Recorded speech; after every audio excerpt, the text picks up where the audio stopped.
اور نوبت یہاں تک آ پہنچی کہ جو جھگڑے کمرے کے اندر ہوتے تھے اب وہ کمرے سے باہر بھی سر اٹھانے لگے تھے۔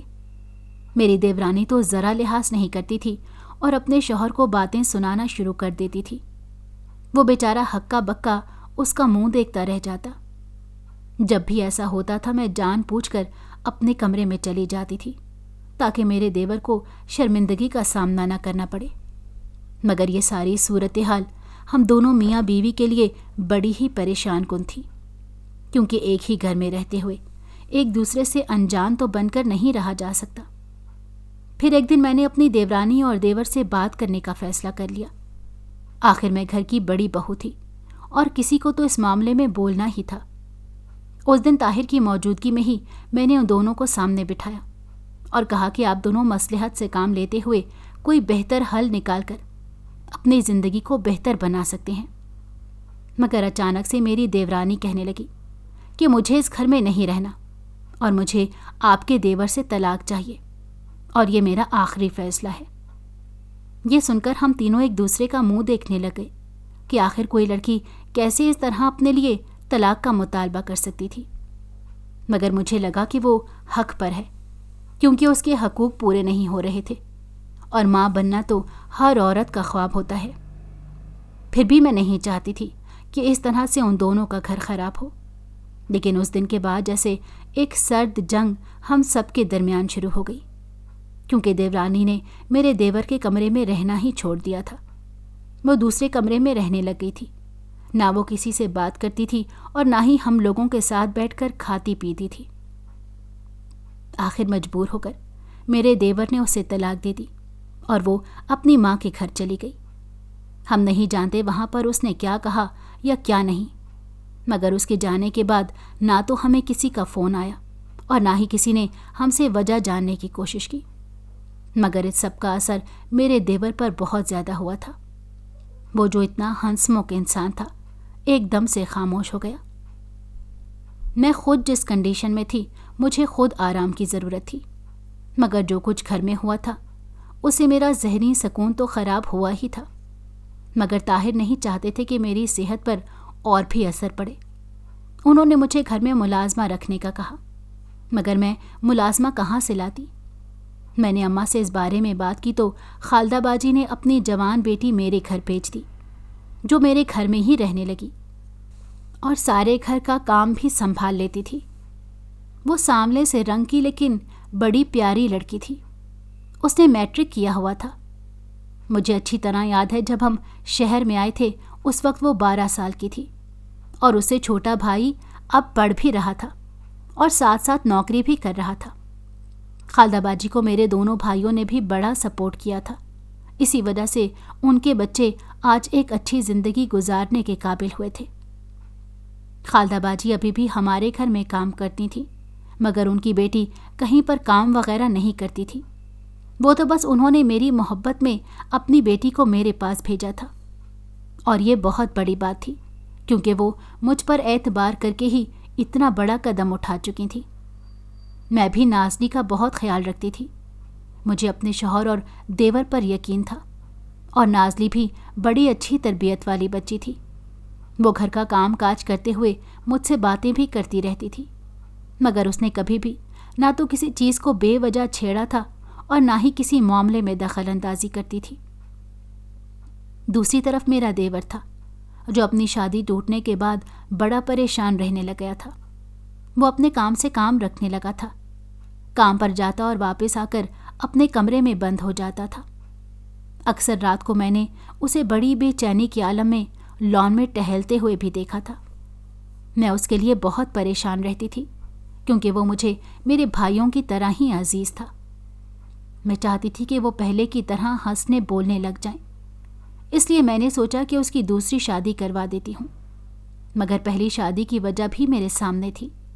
میں نے طاہر سے مشورہ کیا تو وہ کہنے لگے کہ واجد نے کون سا اپنا چیک اپ کروایا ہے جو کوئی بات ثبوت کے ساتھ سامنے آئے، اور اگر ایسا کچھ ہے بھی تو یہ سب تو قدرت کی طرف سے ہے، اور قدرت کے معاملوں میں انسان کہاں کچھ کر سکتا ہے۔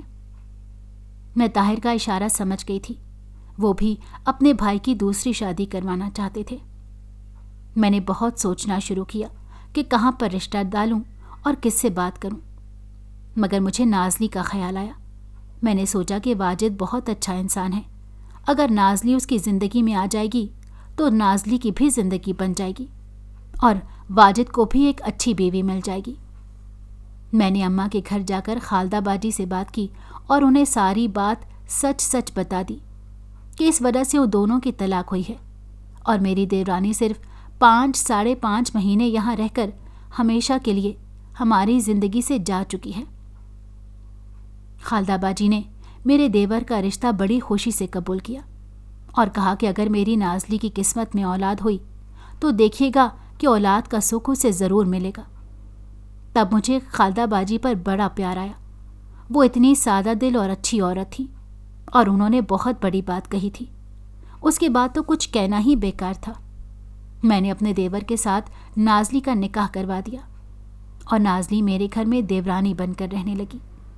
شروع میں میرا دیور بالکل چپ رہتا تھا، وہ ہمارے سامنے بھی نظریں نہیں اٹھاتا تھا، لیکن اس نے معمول کے مطابق اپنی روٹین بنا لی تھی۔